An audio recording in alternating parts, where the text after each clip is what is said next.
What's up YouTube, Capital G here, talking about Gem Knights and showing you guys off my different builds of the deck. I was talking about Gem Knights in another video that I posted and people were interested in seeing the deck list. Maybe they were, looking to play Gem Knights, trying to see what maybe like a good build or just kind of like a good mold, and maybe they can like tune it, to their desire or whatever. Not claiming that these are the best builds because I am not a Gem Knight expert by any means, but these are just the builds that, I've found some success with, and I am always tinkering around with these decks, adjusting and whatnot. Now the two builds do have some different combo pieces and some of the plays aren't always the same, but fundamentally they kind of operate the same. Like if you just didn't know anything about Gem Knights, I would just describe them, I guess in layman's terms, as a hyper aggressive fusion deck that makes most of its advantage with its really big boss monsters. They do take a lot of resources to summon, but if you summon them properly, you can generally get out what you put in.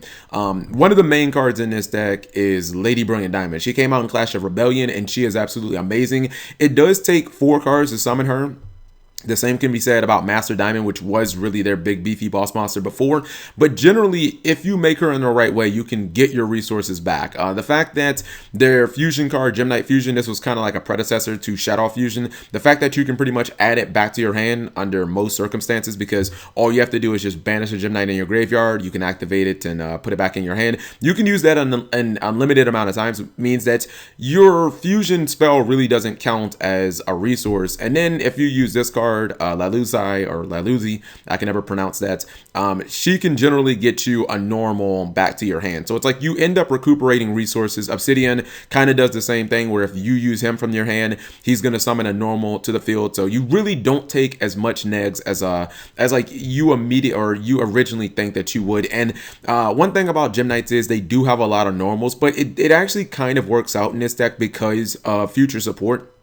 Because of things like, rescue rabbits, where you're able to just banish the bunny, get a couple of cards. Most of the time you're going to go into fusion play, although there are times where you might want to go into some Exceed plays. This is, understand though, this is a fusion deck. This is very similar to like Shadows. You're not going to be running more than maybe like 5 Exceeds in this deck ever, because most of the stars in this deck are pretty much the Gem Knights. There's also the potential of using those normals with cards like Unexpected Die, where if you don't have a field, you can just pull a Gem Knight straight from your deck and get it on the field. So some of the future normal support has actually benefited Gem Knights greatly. Another thing I like about this deck is the deck makes really good use of DDR.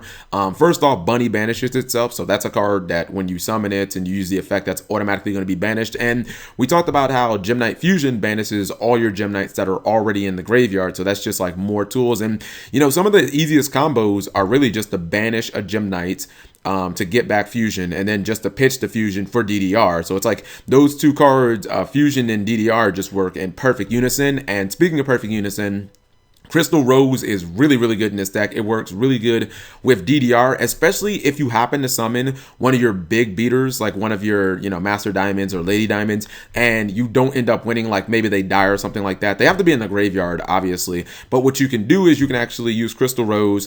You can send a Gem Knight to the grave from your deck. You copy its name. Generally, you want to copy her because there's a chance that she can just provide you more advantage. Like if you have a Gem Knight Garnet in your graveyard, you can just add it from to your hand, so you're kind of going plus. But essentially what you do if this card is ever in your graveyard, Crystal Rose, you can banish any of your fusion monsters and then you summon Crystal Rose in defense mode. And again, that's how you just like make advantage, but at the same time it gives you an opportunity to summon one of these back for free, because I say free because generally either she'll give you a normal so that you can just discard, or you'll just be able to use something like Gem Knight Fusion, and you'll be able to just pitch that for your cost of DDR. Now, Brilliant Fusion is what this deck was like. It gave this deck a big boost. Obviously, you saw Brilliant Fusion used in a whole bunch of different meta decks, but one thing I like about Gem Knights is because most of your variants are going to have an incredibly high spell count,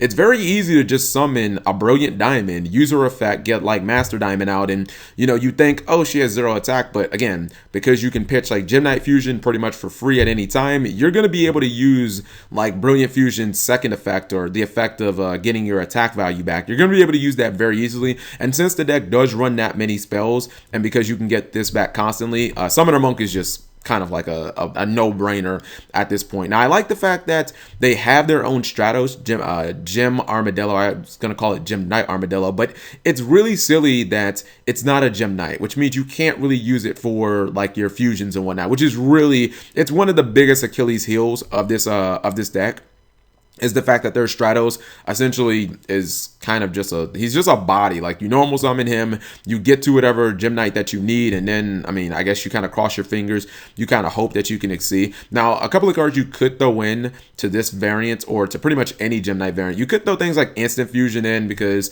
you know, Norden, a lot of this deck is level 4, so there's obvious plays there. I'm gonna show you guys the other build. This is my other build. This build is a little more kind of like it's a little more focused on just locking down back row, because Gem Knight's worst nightmare is kind of like for their opponent to just load up on back row. You see, I play the Denkos, and because I don't run the Summoner Monks, and because I don't run Crystal Rose, most of the normal summons in this deck are going to be kind of reserved for things like either Denko, Armadillo, like those are going to be your main summons, or something like Rescue Rabbit. Now, since we don't have as many ways of banishing in this variant, I decided not to, you know, include the DDRs, but you still could include the DDRs. Just know that your main way of banishing any Gem Knights is going to be Gem Knight Fusion. So if you don't have access, I mean, or I guess you could use Exorb Fusion, but I don't really like banishing my Gem Knights from Exorb Fusion, because sometimes it's too much and you won't have ways of getting them back. Now, even though I do run Denko, I made this build to be a little more defensive. I was just kind of messing around. You guys saw in the video that I played Rippling Mirror Force, or Drowning Mirror Force, but I've actually decided to change that to Breakthrough Skill, because what I've noticed about Gem Knights is generally you'll be able to get Lady Brilliant Diamond out, and you'll be able to get Master Diamond in the same turn. And once you get that board, you pretty much don't need anything else to win. Like, maybe your opponent tries to stall with a whole bunch of, you know, like walled monsters like Pendulums. At that point, you can just bring out this, you can bring out the fusion version of Lapis, and you can just like use the burn effect. It's basically the same thing as Scarlight Red Dragon Archfiend, but it just doesn't kill the monsters, but you know, still get a whole bunch of like burn damage. But, you know, I decided to just run in some effect negation, because if you've got a field of, you know, 2,000-3,000 plus fusion monsters, that's enough to win. You know, you just have to worry about sustaining that field. And while Regeki is something you can never really account for, you know, having things like Strike and Breakthrough Skill and Bottomless and Solemn Warning to defend you from those pendulum summons and from basically all that other garbage that they throw at you can really come in handy. Actually, there probably should be a Regeki in this build. I'm not gonna lie. This build should definitely have a Regeki, but these are just the builds that I've been messing around with. I decided to run a couple more Ixies in this variant. No Gem Knight Pearl, no Daigusto Emerald. I decided in this variant to just go for like Abyss Dweller and go for the potential of like Utopia, because again, you will exceed on occasion when you have things like Bunny, and when you use the effects of like or when you use the effect of like Obsidian, sometimes you'll find yourself with multiple 4s on the field. And you know, Utopia the Lightning is a really good card. It's, you know, an easy out the Cosmos, which this deck does struggle with things like Cosmos ships and cards that like can't be targeted and whatnot. Those can be, you know, a little bit of a bother. But in general, I think Gem Knights are really fun. Another card you guys could actually end up experimenting with in the main deck would be something like Royal Decree.